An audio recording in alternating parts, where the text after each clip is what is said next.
Hello दोस्तों, तो आइए हम आपको गुरुदत्त की प्रेम कहानी गीता दत्त संग शादी और वहीदा रहमान संग अधूरी प्रेम कहानी का किस्सा बताते हैं। और गुरुदत्त के मौत के चंद घंटे पहले क्या हुआ था यह भी हम आपको बताएंगे।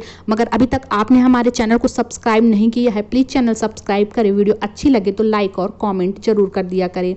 सिर्फ 39 साल की उम्र में गुरुदत्त ने हिंदी सिनेमा की रीढ़ की हड्डी बन गए। उन्होंने फिल्मों का लेखन, डायरेक्शन, अभिनय से लेकर कोरियोग्राफी तक किया, लेकिन छोटी सी उम्र में वह इस दुनिया को अलविदा कह गए। कहते हैं गुरुदत्त ने अपनी जिंदगी में जो चाहा वो हासिल किया, लेकिन निजी जिंदगी में कभी प्यार हासिल ना कर पाए। उन्हें प्यार तो 2 बार हुआ लेकिन मुकम्मल ना हो पाया।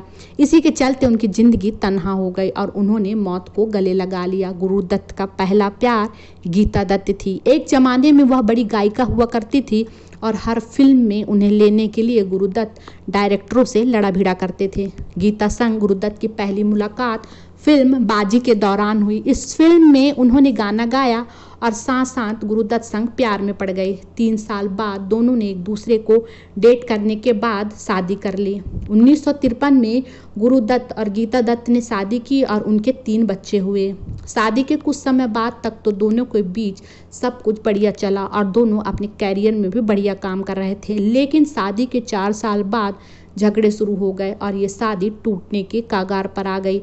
पति पत्नी और वो का किस्सा भी इस कहानी में आता है। जब जब गुरुदत्त के प्यार का जिक्र होता है तो वहीदा रहमान का नाम जरूर लिया जाता है। एक समय था जब दोनों के अफेयर को लेकर बाजार खूब गर्म हुआ करता था। कहा जाता है कि दोनों की नज़दीकियों के चलते ही गुरुदत्त और गीता दत्त के बीच खटपट होने लगी थी।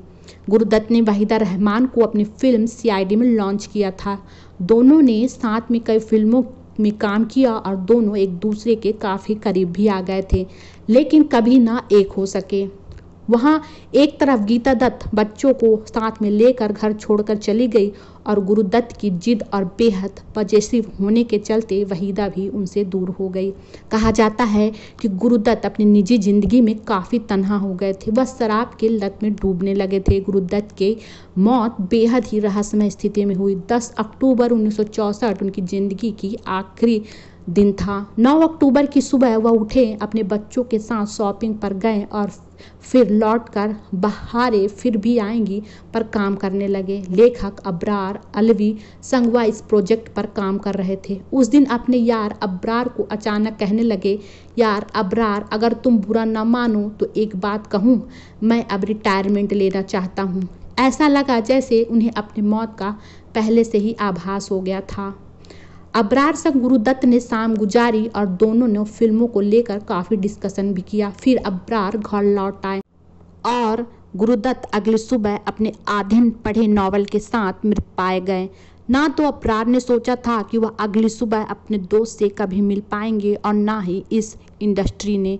इस तरह गुरुदत्त युग का अंत हो गया और उनकी मौत के बाद उनकी आखिरी फिल्म बहारें फिर भी आएंगी को धर्मेंद्र ने पूरा किया।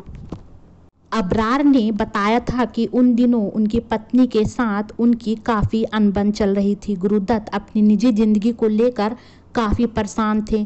जब भी दोनों की फ़ोन में बात होती थी तो उसमें झगड़ा ही होता था। हर फ़ोन के बाद गुरुदत्त के चेहरे पर तनाव और गुस्सा दोनों बढ़ जाता था। गीता ने गुरुदत्त की बेटी से मिलने पर रोक लगा दी थी। एक फ़ोन कॉल पर गुरुदत्त ने गीता से कहा था, अगर मैंने बेटी का मुंह नहीं देखा तो तुम मेरा पार्थिव शरीर देखोगी।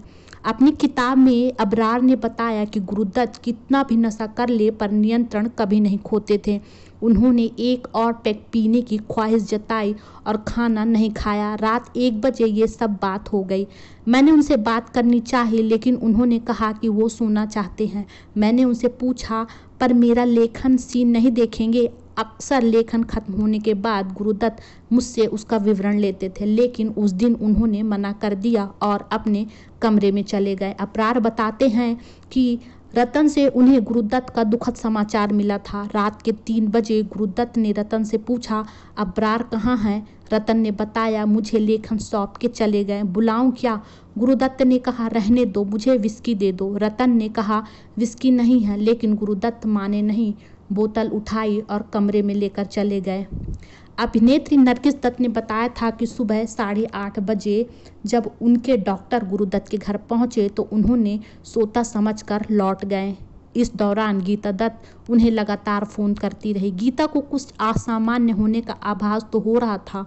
उन्होंने 11 बजे रात रतन से कहा कि वो दरवाज़ा तोड़ दे। दरवाज़ा टूटने पर रतन ने देखा कि गुरुदत्त बिस्तर पर लेटे हुए हैं। अबरार बताते हैं कि जब वो आर्क रॉयल यानी गुरुदत्त के घर पहुंचे तो उन्होंने गुरुदत्त को शांति से सोते पाया और बिस्तर पर एक बगल में छोटी सी शीशी में गुलाबी रंग का तरल पदार्थ था। उनके मुंह से निकल भी रहा था।